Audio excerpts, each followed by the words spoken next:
Let's see pseudo first order reaction.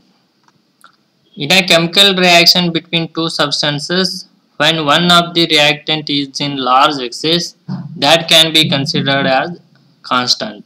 So reaction behaves as first order reaction. Such reaction is called pseudo order reaction. Pseudo first order reaction. First is missing here.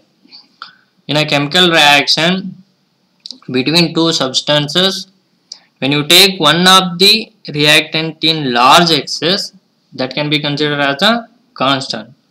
Then reaction will behave as first order reaction. Such reaction is called pseudo first order reaction. Let's see how. Take an example. Hydrolysis of ethyl acetate. See, this is ethyl acetate, this is water. Hydrolysis means adding of water to ethyl acetate. Upon hydrolysis, it will give you acetic acid and ethyl alcohol. See, for this reaction, experimentally determined rate equation can be written as rate equal to K dash, that is rate constant into concentration of reactant ethyl acetate into concentration of the reactant water, that is H2O. See, actually in the reaction, amount of H2O will be very large excess compared to amount of this ethyl acetate. So it can be considered as a constant. Amount of H2O can be considered as a constant. See, actually take some numbers you can understand. See, at the beginning of the reaction, I will take ethyl acetate as 0.01 mole and 10 mole of H2O. See, 10 mole is compared to 0.01 mole 1000 times greater. So I am taking amount of H2O 1000 times greater than the ethyl acetate. So initially I have taken 0.01 mole of ethyl acetate and 10 mole of water.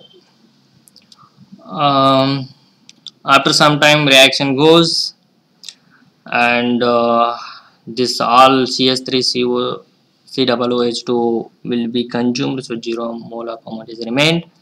To consume 0.01 mole of this ethyl acetate, it will take only 0.01 mole of water. Out of 10 mole of water, it will take only 0.01 mole of water to form product 0.01 mole of this acetic acid and 0.01 mole of ethyl alcohol.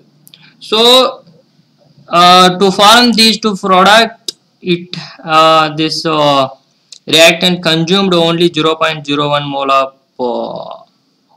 water out of 10 mole. So how much is remained? 10 minus 0.01 mole, that is 9.9 mole of H2O is still remained.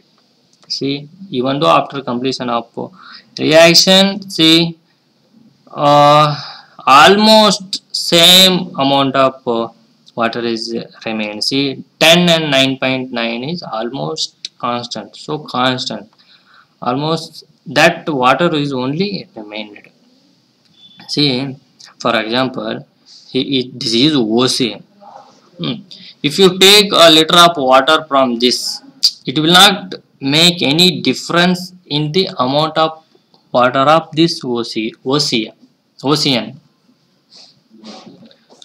So amount of ocean remains constant. Like this only here also. Out of 10 mole you are taking only 0.01 mole of, out of 10 mole you are taking only 0.01 mole of water. So still 9.9 mole of water is remaining. So water amount of water is almost constant only. So only I will take this H2O as constant.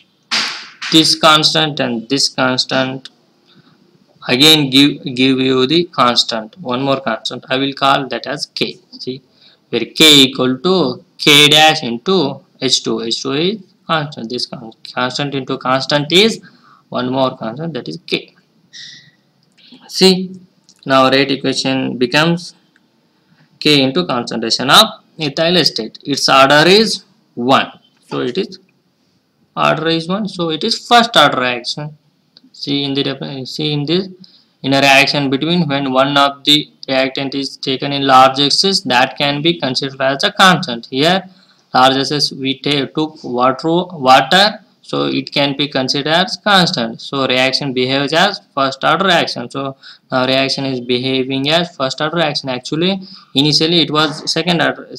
From this rate what you can see, it is second order, appearing to second order, but it actually behaving as first order reaction, because we are taking amount of water in very large excess, so it can be considered as a constant. So such reactions are called pseudo order reaction. Take one more example for this pseudo order reaction. Inversion of cane sugar. See here, this is inversion of cane sugar reaction. Here also we are taking amount of water in very large excess, so we can consider it as a constant. So it will also behave as first order reaction. Thank you. Subscribe to my channel to get more videos. Like the video, share the video, and spread worldwide to help others.